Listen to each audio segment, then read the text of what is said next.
Alors si vous vous souvenez, dans la visite, je vous ai parlé de la présence de l'armée allemande pendant la guerre, qui effectivement s'est empressée, une fois qu'elle s'est établie dans ce périmètre, de chercher à se protéger d'éventuels bombardements.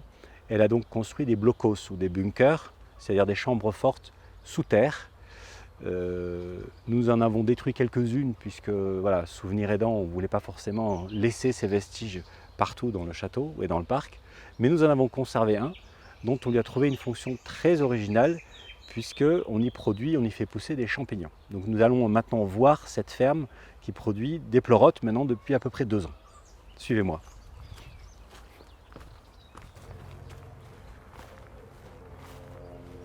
Donc voilà, la ferme de champignons sous terre.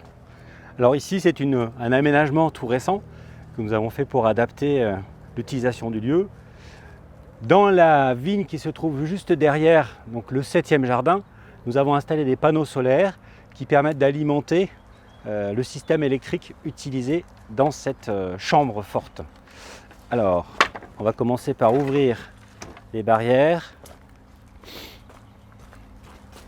Et alors, vous voyez, tout se recycle à Flaugiac, puisqu'une vieille table de ping-pong nous a permis de faire la trappe d'accès à la ferme. Alors je vais descendre le premier et vous allez me suivre pour qu'on découvre ces champignons.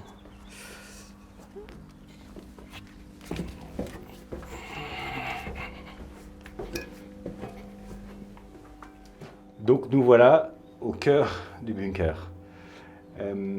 En fait, les Allemands avaient construit ça effectivement pas peur des bombardements. Et pendant longtemps, ce vestige n'a pas été occupé ni utilisé.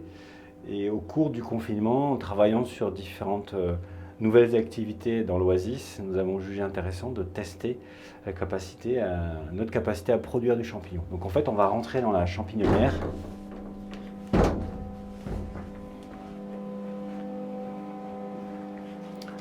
Alors ici, l'intérêt de faire pousser des champignons, c'est qu'on est effectivement en dessous du niveau du sol. On a donc une température et une hygrométrie plus ou moins constantes, donc des conditions de pousse tout à fait particulières. Et donc pour le moment, je dirais la ferme se contente de faire ce qu'on appelle de la repousse. Nous achetons des ballots à l'extérieur qui sont ensemencés avec le mycélium. En l'occurrence là, ce n'est que de la pleurote. Et vous voyez, ce ballot ici est en train de produire de la pleurote. C'est à peu près, ça fait on va dire un peu plus d'1 mois que ces ballots vont produire en fait l'équivalent de 25% de leur poids.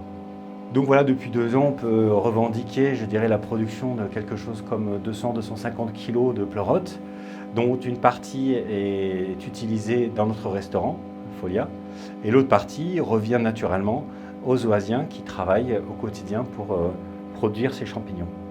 La prochaine étape, ça sera d'être en capacité, avec certains de nos biodéchets, comme le marc de café ou certains mulch ou certaines pailles, de constituer nos ballots, de les stériliser et de pouvoir ensemencer notre propre mycélium de pleurote. Ça, c'est la prochaine étape pour développer la ferme. Et la bonne nouvelle, c'est qu'on a une 2e chambre forte dans laquelle on pourra faire un autre champignon, soit du shiitake, et pour ce qui est de la truffe ou du cèpe, ça sera dans quelques années, je pense.